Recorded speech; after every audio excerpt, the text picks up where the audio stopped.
وہ لڑکا کون تھا، کہاں سے آیا تھا، میں کچھ نہیں جانتی تھی، لیکن اس نے 25,000 کے بدلے مجھے ایک رات کے لیے خرید لیا تھا۔ میں کسی بھی قیمت پر اس کے ساتھ رات نہیں گزارنا چاہتی تھی۔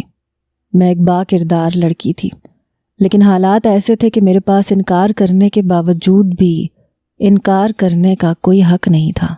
مجھے زبردستی اس کی گاڑی میں بٹھا دیا گیا اور وہ مجھے لے کر ایک اندھیرے فلیٹ میں پہنچ گیا۔ اس کی آنکھوں میں ایک عجیب سی چمک تھی۔ اس کے چہرے کو دیکھتے ہوئے بھی مجھے خوف آ رہا تھا، کیونکہ میں جانتی تھی کہ اس نے میرے لیے 25,000 ایسے ہی ادا نہیں کیے، وہ اس ایک رات میں مجھ سے پوری قیمت وصولے گا۔ میرے ہاتھ پاؤں تھر تھر کانپ رہے تھے، آنکھوں میں آنسو تھے۔ اس نے حیرت سے مجھے دیکھا، کہنے لگا، پہلی بار کسی مرد کی قربت میں آئی ہو کیا؟ اس سے پہلے کبھی کسی مرد کے قریب نہیں ہوئی۔ میں نے فوراً انکار میں سر ہلایا اور ہاتھ جوڑ دیے۔ خدا کے واسطے مجھ پہ رحم کھاؤ، میں جانتی ہوں تم نے میری قیمت ادا کی ہے، لیکن میں خود کو تمہارے حوالے نہیں کر سکتی۔ اس کے چہرے پہ ایک عجیب سی دھیمی سی مسکراہٹ پھیل گئی۔ اس نے غور سے مجھے دیکھا اور میرے نزدیک آ کر مجھے بازوؤں سے پکڑ لیا۔ پریشان نہ ہو، تمہیں زیادہ تکلیف نہیں دوں گا۔ اس نے آہستہ سے میرے کندھوں پہ دباؤ ڈالتے مجھے بستر پہ بٹھایا اور میری آنکھوں میں جھانکنے لگا، اور پھر آہستہ آہستہ۔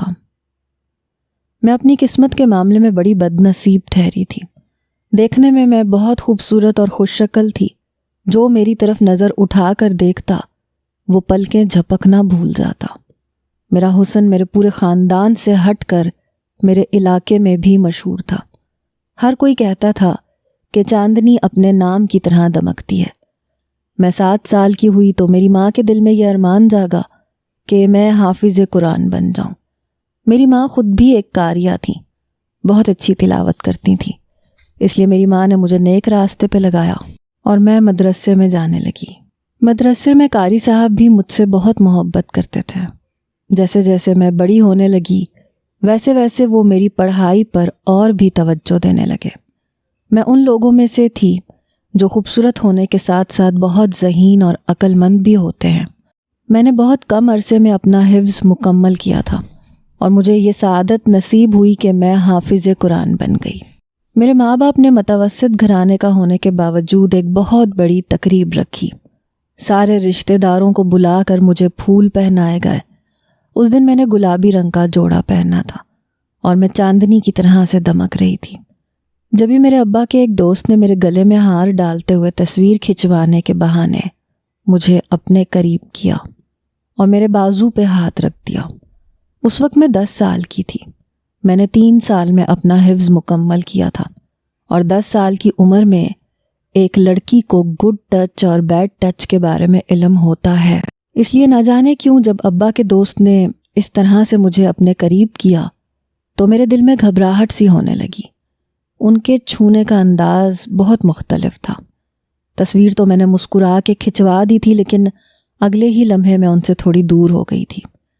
ابا کے دوست اقبال صاحب نے فوراً میری جانب دیکھا اور میرے گالوں کو اپنے ہاتھوں میں بھرتے ہوئے کہنے لگے، گڑیا تم تو بہت ہی خوبصورت اور پیاری ہو، اور ساتھ میں ذہین بھی ہو۔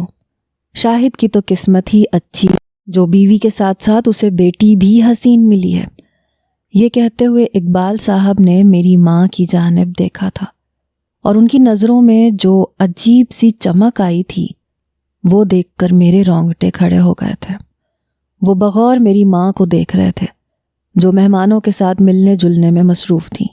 میری ماں مجھ سے زیادہ خوبصورت تھی، ایسا مجھے لگتا تھا، لیکن لوگ یہ کہتے تھے کہ میں نے اپنی ماں سے زیادہ حسن لیا ہے۔ ہم دونوں حسن میں ایک دوسرے کی ٹکر پر تھے، اور اقبال صاحب کی نگاہیں اسی حسن پر ٹھہر سی گئی تھیں۔ تقریب ختم ہوئی، ہم گھر آ گئے۔ ابا نے سارے لوگوں کے دیے تحائف کھولنے شروع کیے تو سب سے مہنگا تحفہ اقبال صاحب نے دیا تھا۔ وہ سونے کی ایک چین تھی، جسے دیکھ کے میری ماں کی تو آنکھیں کھلی رہ گئیں۔ وہ حیرت سے کہنے لگی، اقبال صاحب نے اتنا مہنگا تحفہ دیا ہے؟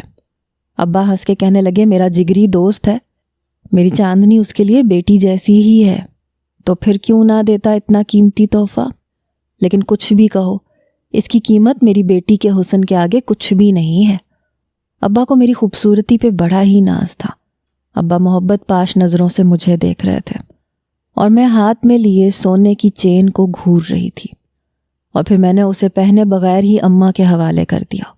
اماں مجھے یہ پسند نہیں ہے، یا آپ رکھ لیں۔ میری یہ بات سن کے اماں حیران رہ گئی تھیں، کہنے لگی سونے کی چین کسے پسند نہیں ہوتی؟ میں نے کہا اماں یہ آپ پہن لیں، مجھے نہیں چاہیے، اور پھر میں اپنے کمرے میں آ گئی۔ دراصل سچ تو یہ تھا کہ اقبال صاحب کا نام سن کر مجھے کراہیت سی محسوس ہوتی تھی۔ ایسے لگ رہا تھا جیسے اس چین سے بھی مجھے گھن آ رہی ہو۔ میں نے نادیدہ انداز میں اپنے کندھے کو جھاڑا، جیسے اقبال صاحب کا ہاتھ جھٹکنا چاہتی ہوں، اور پھر اس دن کے بعد سے میرے دل میں اقبال صاحب کے لیے ایک عجیب سا خوف پیدا ہو گیا۔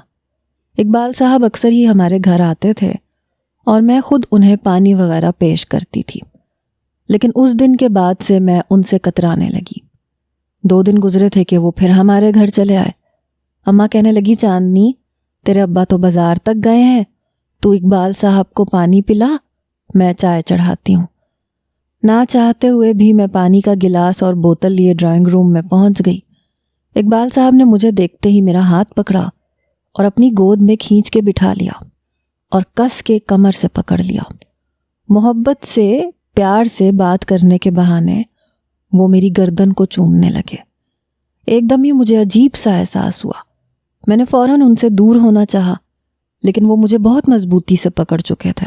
مجھے اپنے پیر پہ بٹھاتے ہوئے وہ میرے اس قدر قریب آ گئے تھے کہ میں ان کی سانسوں کو محسوس کر سکتی تھی۔ وہ آہستگی سے کہنے لگے، چاندنی تم بہت ہی خوبصورت اور پیاری ہو، میں تمہارے لیے بہت کچھ کر سکتا ہوں، اگر تم چاہو تو میں تمہارے مستقبل کو حسین بنا دوں گا۔ میں نے حیرت سے اقبال صاحب کی طرف دیکھا تو ہنس کے کہنے لگے، تمہارے باپ کے پاس نہ پیسہ ہے اور نہ ہی وہ تمہیں مستقبل میں آگے کسی اچھے مقام پہ پہنچا سکتا ہے، لیکن میرے پاس پیسہ بھی ہے اور تعلقات بھی۔ تمہاری جیسی خوبصورت لڑکی کو تو کسی خاص جگہ پہ ہونا چاہیے تھا۔ یہ کہتے ہوئے اقبال صاحب نے میرے ہونٹوں پہ پیار کر لیا تھا، اور مجھے اتنا برا لگا، اتنا گندا کہ میری بیان سے باہر تھا۔ انہوں نے آہستگی سے میرے سینے کو چھوا اور پھر پوری طرح دبا دیا۔ میں فوراً جھٹکے سے اٹھی اور کہا کہ مجھے کہیں نہیں جانا۔ انہوں نے میرے انداز میں بغاوت دیکھی تو زور سے کھینچ کے دوبارہ اپنی گود میں بٹھا لیا اور ہونٹوں پہ انگلی رکھ دی۔ میں تو تمہارے بھلے کی بات کر رہا ہوں لڑکی، تم کیوں اتنا ناراض ہوتی ہو؟ میں پیار کرتا ہوں تم سے، تم میرے لیے گڑیا جیسی ہو۔ چاکلیٹ نکال کر میرے ہاتھ میں پکڑاتے وہ اپنا انداز بدل چکے تھے۔ اب ان کا انداز حوث بھرا نہیں بلکہ محبت بھرا تھا۔ میں نے چاکلیٹ لینے سے بھی انکار کر دیا اور خود کو ان سے چھڑوا۔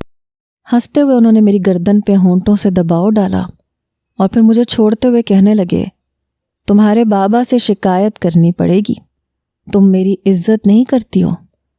ان کے انداز میں دھمکی جیسا تھا، جیسے وہ مجھے ڈرانا چاہتے ہوں۔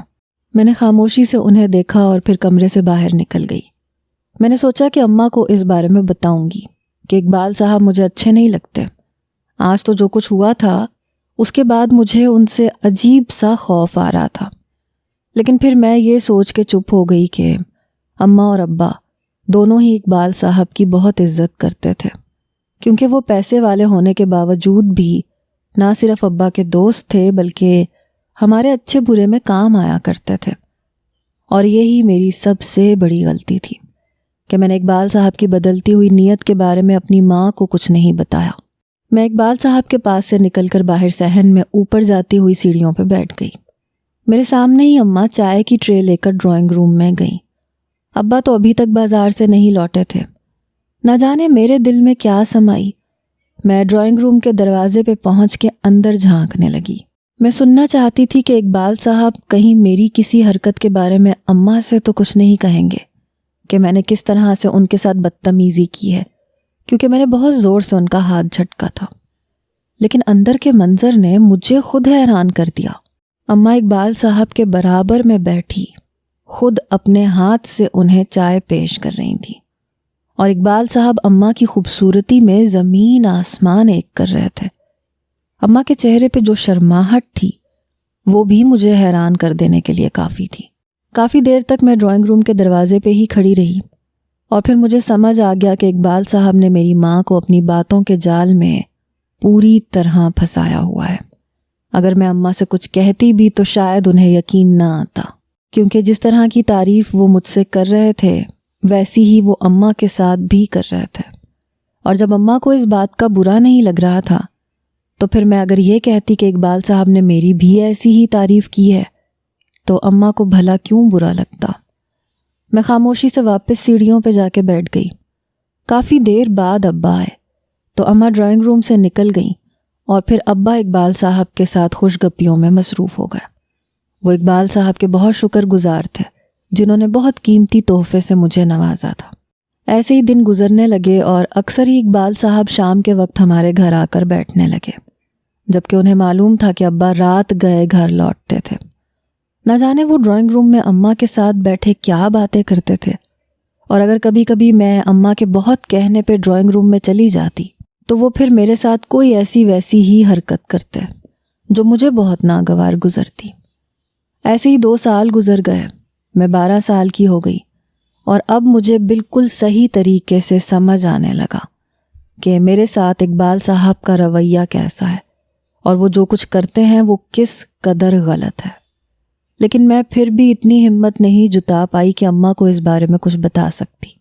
ایک دن میں اپنے اسکول سے چھٹی کے وقت باہر نکلی تو مجھے اقبال صاحب سامنے نظر آ گئے۔ وہ میرے ہی منتظر کھڑے تھے۔ مجھے دیکھتے ہی کہنے لگے، اچھا ہوا چاندنی تم مجھے مل گئی، میں تمہیں ہی لینے آیا تھا۔ ان کی بات سن کے میں حیران ہوئی تو وہ روتے ہوئے کہنے لگے، تمہارے ابا کا ایکسیڈنٹ ہو گیا ہے، ہمیں ہسپتال جانا ہے، جلدی چلو۔ یہ سننا تھا کہ میرے ہوش اڑ گئے۔ میں فوراً ہی اقبال صاحب کی گاڑی میں بیٹھ گئی۔ وہ تیزی سے گاڑی چلاتے ہوئے کبھی روڈ پہ دیکھتے، کبھی میری طرف دیکھتے۔ اس گاڑی میں پیچھے ایک لڑکا بھی بیٹھا ہوا تھا جو اقبال صاحب کا ہی بیٹا تھا۔ میں اسے اچھی طرح پہچانتی تھی۔ 1-2 بار تو اقبال صاحب اسے ہمارے گھر بھی لے کے آئے تھے۔ وہ کتاب ہاتھ میں لیے پوری طرح مصروف تھا۔ میں بس ہاتھ اٹھا کے اللہ سے دعا مانگنے لگی کہ میرے ابا کی زندگی بچ جائے اور وہ صحیح سلامت ہوں۔ گاڑی چلتی ہی چلی جا رہی تھی۔ جب کافی دیر گزر گئی تو میں نے پریشانی سے پوچھا، اقبال صاحب ہسپتال کب آئے گا؟ اقبال صاحب کہنے لگے، بیٹا تمہارے ابا شہر سے باہر جانے والے راستے پہ زخمی ہوئے ہیں، اس لیے انہیں وہیں کسی ہسپتال میں پہنچایا گیا ہے جو کافی دور ہے۔ یہ سن کے میں حیران ہوئی اور کہا کہ ابا شہر سے باہر جا رہے تھے کیا؟ وہ کہنے لگے، ہاں، تمہارے ابا کسی کام کے سلسلے میں شہر سے باہر جا رہے تھے۔ یہ بات سن کر میں بری طرح سے چونک گئی، کیونکہ صبح ہی ناشتے کے دسترخوان پہ ابا نے اماں سے کہا تھا کہ آج میں جلدی چھٹی لے کے گھر آؤں گا اور ہم شاپنگ پہ چلیں گے، تو پھر ابا شہر سے باہر کیوں جا رہے تھے؟ میں خاموشی سے کبھی اقبال صاحب کو دیکھتی، کبھی پچھلی سیٹ پہ بیٹھے اس لڑکے کو۔ پھر میرے ذہن میں آیا کہ اگر اقبال صاحب کے ساتھ ان کا بیٹا بھی ہے تو یقیناً وہ سچ ہی کہہ رہے ہوں گے، اور میں ہاتھ اٹھا کر دعا مانگتی چلی گئی۔ کافی دیر بعد گاڑی ایک بہت بڑے بنگلے کے آگے جا کے رکی۔ میں نے حیرت سے پوچھا، یہ ہسپتال تو نہیں ہے؟ وہ کہنے لگے، تمہارے ابا یہیں ہیں، تم چلو تو صحیح۔ پھر اپنے بیٹے کو ہدایت دیتے ہوئے کہنے لگے کہ تم گاڑی میں ہی بیٹھے رہنا، میں کچھ دیر میں آتا ہوں۔ اقبال صاحب کا بیٹا مجھ سے کوئی 2 سال ہی چھوٹا تھا۔ وہ 10 سال کا بچہ تھا جو اپنے باپ کا حکم سن کے خاموشی سے گاڑی میں ہی بیٹھا رہا۔ اقبال صاحب مجھے لے کر اس بنگلے کے اندر داخل ہو گئے اور وہاں جا کے مجھ پر یہ بھید کھلا کہ اقبال صاحب مجھ پہ کیسا ظلم ڈھانے والے ہیں۔ انہوں نے میری منہ مانگی قیمت ایک عورت سے وصول کی تھی اور مجھے اس عورت کے حوالے کر دیا تھا۔ میں بہت بری طرح چیخی تھی، چلائی تھی کہ اقبال صاحب آپ کیا کر رہے ہیں؟ آپ تو ابا کے دوست ہیں نا، پھر مجھے یہاں لا کر کیسے چھوڑ کے جا سکتے ہیں؟ مجھے اپنے ابا کے پاس جانا ہے، میرے ابا کہاں ہیں؟ اقبال صاحب دھیمے سے مسکرائے اور کہنے لگے، تمہارے ابا گھر پر ہیں، انہیں شاپنگ پہ جانا ہے، پیسوں کی ضرورت تھی تو میں نے انہیں کچھ پیسے دے دیے، مجھے بھی پیسے چاہیے تھے اسی لیے میں نے سوچا کہ تمہیں یہاں فروخت کر کے پیسے لے لوں۔ ویسے بھی تمہاری وجہ سے میں نے تمہارے ابا پہ بہت پیسے لٹائے ہیں۔ اقبال صاحب مجھے چھوڑ کر باہر نکل گئے اور میں اس کوٹھے کی زینت بن گئی۔ مجھے ایک رقاصہ کے طور پر ٹرینڈ کیا جانے لگا۔ میں لاکھ روتی، منع کرتی، ناچنے کے لیے انکار کرتی، لیکن میری سننے والا کوئی کہاں تھا۔ مجھے مارا پیٹا جاتا، میرے ساتھ ظلم کیا جاتا، اور پھر میرے پیروں میں گھنگرو باندھ کر مجھے گاہکوں کے آگے ناچنے کے لیے چھوڑ دیا جاتا۔ ابھی میں کم عمر تھی، اس لیے کوٹھے والی بائی نے مجھے رات گزارنے کے لیے کسی کے حوالے نہیں کیا تھا۔ ابھی میرا کام صرف اور صرف رقص کرنا تھا، لیکن جب بھی میں غیر مردوں کے آگے ناچ کر کمرے میں آتی تو پھوٹ پھوٹ کر روتی اور قرآن پاک کی تلاوت کرنے لگ جاتی۔ میں حافظہ تھی اور مجھے قرآن پاک پوری طرح یاد تھا، اسی لیے اپنی مشکل کو دور کرنے کے لیے، اپنے آپ کو غم سے نکالنے کے لیے میں خود ہی تلاوت کیا کرتی تھی۔ کبھی کبھی تو میں اپنی قسمت پر افسوس کرتی کہ کاش میری شکل اتنی اچھی نہ ہوتی، میں خوبصورت نہ ہوتی تو آج اس کوٹھے پہ نہ ہوتی۔ میرا وہ حسن جو کبھی میرے لیے بہت خاص ہوا کرتا تھا، میرے لیے ایک عذاب بن گیا تھا۔ اس کوٹھے پر آنے والا ہر مرد مجھے خریدنے کی خواہش رکھنے لگا۔ میں 16 سال کی ہوئی تو رقص میں بھی بہت ماہر ہو گئی۔ میں یہ کام خوشی سے نہیں کرتی تھی، لیکن مجھ پہ اتنا دباؤ تھا کہ مجھے اچھا رقص کرنا ہی پڑتا تھا، ورنہ بائی مجھے ڈراتی تھی کہ وہ مجھے کسی مرد کے ہاتھوں فروخت کر دے گی اور وہ میرے ساتھ ساری بوٹیاں نوچ لے گا، اور اسی ڈر سے میں اچھا رقص کرنے کی کوشش کرتی تھی۔ پھر ایک دن ہمارے کوٹھے پر ایک لڑکا آیا۔ میں 18 سال کی ہو چکی تھی اور میری جوانی اپنے عروج کو پہنچ چکی تھی۔ وہ کوٹھے کی محفل میں بیٹھا مجھ پہ نظریں جمائے ہوئے تھا۔ جب میرا رقص ختم ہوا اور میں اندر جانے لگی تو نہ جانے اس نے بڑی بائی سے کیا کہا کہ انہوں نے مجھے آواز دے کے بلایا اور اس لڑکے سے ملواتے ہوئے کہنے لگیں کہ یہ ہماری سب سے خوبصورت لڑکی ہے، اس کا نام چاندنی ہے، اور مجھے بتایا کہ وہ ایک امیر کاروباری شخص کا امیر بیٹا ہے جو مجھ سے محبت کر بیٹھا ہے اور میرے ساتھ وقت گزارنے کا خواہش مند ہے۔ یہ سن کے میرے رونگٹے کھڑے ہو گئے۔ میں نے کہا یہ ممکن نہیں ہے، میں صرف رقص کرتی ہوں، رات گزارنے کا کام نہیں کرتی۔ اس سے پہلے کہ میں وہاں سے اٹھتی، بائی نے میرا ہاتھ پکڑا اور مجھے کھینچ کے اپنے قریب بٹھا لیا اور آہستگی سے اتنی زور سے میرے بازو پہ نوچا کہ میری چیخ نکلتے نکلتے رہ گئی۔ ان کی نظروں نے مجھے بتا دیا تھا کہ مجھے کچھ دیر خاموشی سے بیٹھنا ہے۔ نہ چاہتے ہوئے بھی میں خاموشی سے بیٹھ گئی اور بائی میرے سامنے ہی میرا سودا طے کرنے لگی۔ میں بار بار قسمساتی، انکار کرنے کی کوشش کرتی، لیکن میری ہر کوشش بے سود گئی۔ 25,000 کے عوض مجھے ایک رات کے لیے اس لڑکے کے حوالے کر دیا گیا۔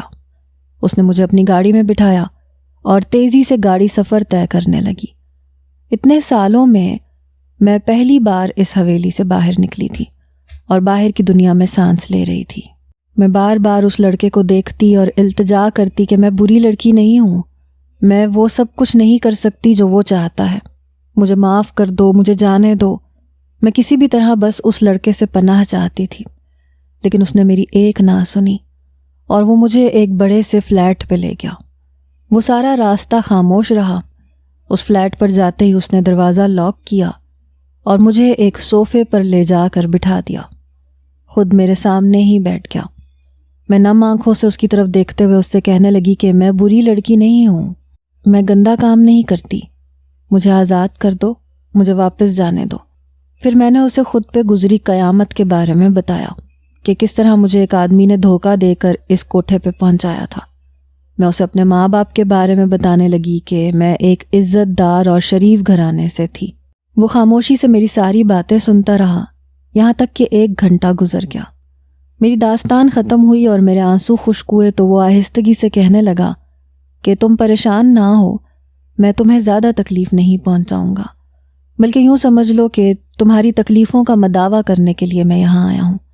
اس نے میرے کندھوں پہ ہاتھ رکھ کے مجھے تسلی دی اور آہستہ آہستہ اپنے بارے میں بتانا شروع کیا، اور اس کا سچ جان کر میرے ہوش اڑ کے رہ گئے۔ وہ کہنے لگا، مجھے تم پر بیتی ہر قیامت کے بارے میں معلوم ہے چاندنی، میں خود اس بات کا گواہ ہوں کہ کس طرح تمہیں دھوکہ دیا گیا ہے۔ اس لڑکے کی بات سن کے میں نے حیرت سے اس کی جانب دیکھا تو اس کی آنکھوں میں جھلملاتے آنسو نظر آئے۔ وہ کہنے لگا کہ تمہیں جس شخص نے اس کوٹھے تک پہنچایا ہے میں اسی کا بیٹا ہوں، وہ بیٹا جو اس روز اس گاڑی میں موجود تھا جس گاڑی میں تمہیں جھوٹ بول کر بٹھایا گیا تھا۔ وہ یہ کہہ کے رونے لگا اور میں اس لمبے چوڑے جوان لڑکے کو حیرت سے دیکھنے لگی جسے میں بڑا لڑکا سمجھ رہی تھی۔ وہ عمر میں مجھ سے 2 سال چھوٹا تھا، جو شاید وقت کے ساتھ قداور ہو گیا تھا اور لہیم شہیم ہونے کی وجہ سے بڑا لگ رہا تھا۔ میں نے بہت آہستگی سے پوچھا، تم اقبال صاحب کے بیٹے شاہ زیب ہو؟ مجھے آج بھی اس کا نام یاد تھا۔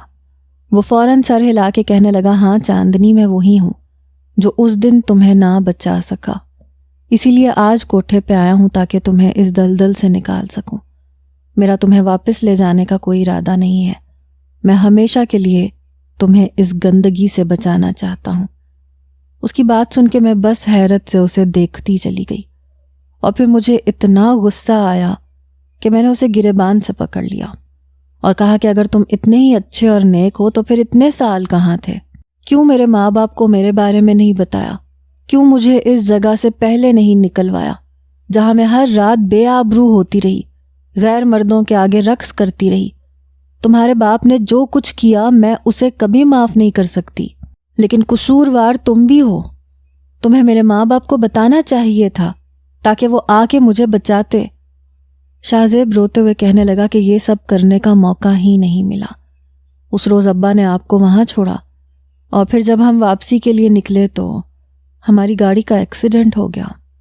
جو جھوٹ ابا نے کہا تھا وہ سچ ہو گیا، لیکن ایکسیڈنٹ آپ کے ابا کا نہیں بلکہ میرے ابا کا ہوا تھا۔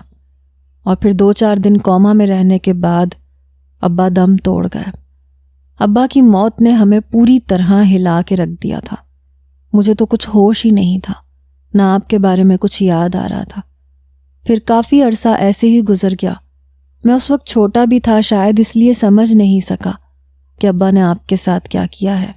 وقت کے ساتھ ساتھ مجھے وہ ساری باتیں یاد آنے لگی تو مجھے احساس ہوا کہ آپ کے ساتھ کتنا ظلم ہوا ہے۔ میں آپ کے بارے میں بات کرنا چاہتا تھا، کسی کو بتانا چاہتا تھا، لیکن آپ کی جدائی نے آپ کے ماں باپ کی جان لے لی تھی۔ آپ کے ماں باپ یہ سمجھتے رہے کہ آپ کو کسی نے اغوا کر لیا ہے اور اسی لیے آپ ان سے ہمیشہ کے لیے جدا ہو گئی ہیں۔ آپ کے ماں باپ میرے باپ کے انتقال کے 1 سال کے بعد ہی آگے پیچھے چل بسے۔ آپ کا پورا گھر تباہ ہو گیا اور اس کا سارا ذمہ میرے باپ کے سر پہ تھا۔ پھر بہت ہمت کر کے میں نے اپنی ماں کو سب کچھ سچ بتا دیا۔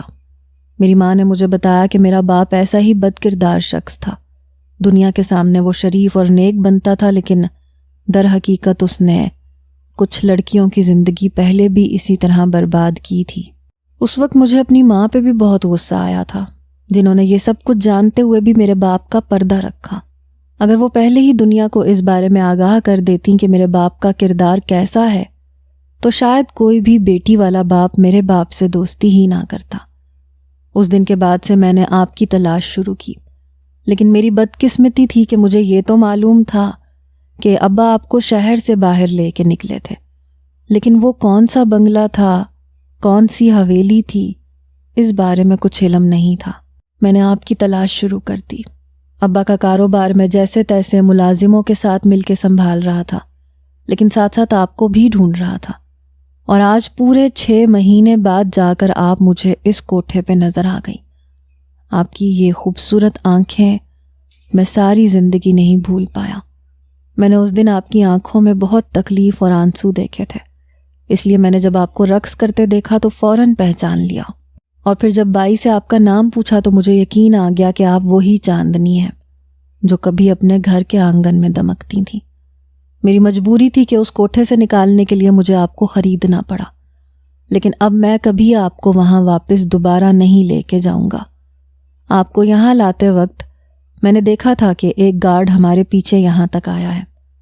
دراصل کوٹھے والی بائی جب بھی کسی لڑکی کو فروخت کرتی ہے تو ساتھ ایک گارڈ بھی اس کے پیچھے بھیجتی ہے، اسی لیے میں آپ کو اس فلیٹ پہ لے کر آیا ہوں۔ یہاں سے ایک دوسرا راستہ پیچھے کی جانب سے نکلتا ہے۔ میں آپ کو وہاں سے لے کر نکل جاؤں گا اور پھر دوبارہ کبھی آپ کو اس گندی دنیا میں جانا نہیں پڑے گا. بس کچھ وقت انتظار کر لیں. شاہ زیب کی باتیں سن کے میں نہ صرف حیران رہ گئی بلکہ مجھ پہ غم کا پہاڑ ٹوٹ پڑا. میں نے شاہ زیب کو جھنجھوڑا اور کہا کہ اگر میرے ماں باپ نہیں رہے تو میں کہاں جاؤں گی. وہ کہنے لگا میری ماں آپ کی منتظر ہے، ہم آپ کے گناہ گار ہیں، ہم آپ کی حفاظت کریں گے، ہم آپ کو عزت والی زندگی دیں گے. اور پھر شاہ زیب نے اپنا وعدہ سچ کیا اور مجھے دوسرے راستے سے لے کے وہاں سے بھاگ نکلا. ہم شاہ زیب کے گھر پہنچے تو اس کی والدہ نے مجھے سینے سے لگا لیا. میں نے آخری بار انہیں اپنی آمین کی تقریب میں دیکھا تھا جب میرا حفظ مکمل ہوا تھا. آج میں نہ جانے انہیں کتنے سالوں بعد دیکھ رہی تھی. میری آنکھوں سے آنسو بہہ رہے تھے. شاہ زیب کی والدہ نے مجھ سے معافی مانگی. وہ اپنے شوہر کے گناہوں سے واقف تھیں. انہوں نے مجھے عزت سے اپنے گھر میں جگہ دی اور مجھے میرے ماں باپ کی موت کے بارے میں بھی بتا دیا. یہ سب سن کر میں بس خون کے آنسو بہا کے رہ گئی. مجھے افسوس تھا کہ شاہ زیب کی والدہ نے صحیح وقت پر قدم نہیں اٹھایا، اسی لیے اقبال صاحب کو میری زندگی برباد کرنے کا موقع ملا. اگر ان کا انتقال نہ ہوا ہوتا تو نہ جانے وہ اور کس کس کی زندگی تباہ کرتے. آج میں ایک شریفانہ زندگی گزار رہی ہوں اور اس سب میں شاہ زیب کا بڑا ہاتھ ہے جس نے مجھے اس گندگی سے نکالنے کے لیے بہت محنت کی. میں آپ سب سے اتنا ہی کہنا چاہوں گی کہ اگر اپنے ارد گرد کچھ بھی غلط ہوتا دیکھیں، کوئی بھی ایسا رشتہ جو آپ کے بہت قریب ہو لیکن کسی غلط کام میں ملوث ہو، تو اس کی غلاظت کو چھپانے کا کام نہ کریں، اس کے گناہوں پہ پردہ نہ ڈالیں، بلکہ اسے سیدھا راستہ دکھائیں. اور اگر وہ سیدھے راستے پر نہیں چلتا تو اسے قانون کے حوالے کریں تاکہ مجھ جیسی اور لڑکیاں یا پھر اور ایسے لوگ جو مظلوم ہیں وہ اس کے ظلم کا شکار ہونے سے بچ جائیں. یہ آپ کا اور ہم سب کا فرض ہے کہ اپنے ارد گرد ایسے لوگوں کی حرکتوں پہ نظر رکھیں تاکہ پھر کوئی روشنی کسی کوٹھے کی زینت نہ بن سکے.